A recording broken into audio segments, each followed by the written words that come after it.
Mheshimiwa Waziri Mkuu, taaluma ya ualimu ndio taaluma pekee ambayo hutengeneza mtu awe bora kuliko hata walimu wenyewe.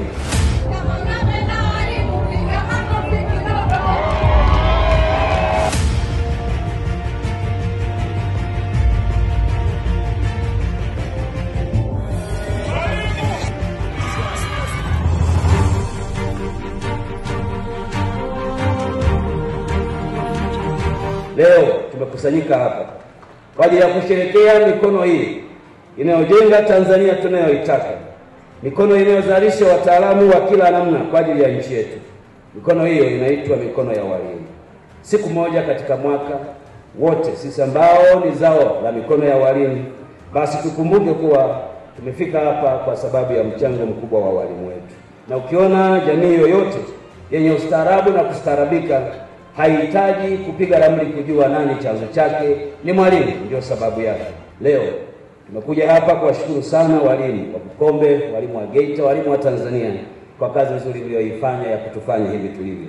Tunawashukuru sana, tunawapongeza sana. Mheshimiwa mgeni rasmi, kinara namba 1 anayetambua mchango wa mwalimu nchini ni Dr. Samia Suluhu Hassan, Rais wa Jamhuri ya Muungano wa Tanzania. Walimu ndio sisi tunaotegemewa kuleta maendeleo katika chama cha walimu chetu. Endeleeni kufanya kazi na taasisi za serikali. Endeleeni kufanya kazi na wadau mbalimbali wa elimu, ili malengo yetu ya kumfanya mwalimu awe wa sasa iweze kufikiwa, ili pia msaidie kupunguza changamoto za mkabili mwalimu.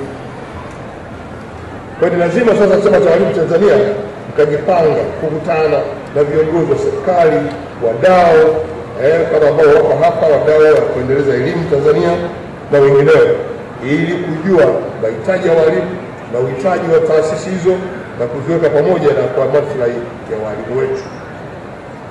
Chama cha walimu vile vile kufanya kazi na viongozi wa dini na jamii kwa ujumla, ili muunganishe nguvu ya kuelimisha umma uliopo. Leo nimefurahi sana na chama cha walimu wilaya ya Bukombe mkoa wa Geita kualika idadi kubwa ya viongozi wa dini kushiriki kwenye mkutano wenu.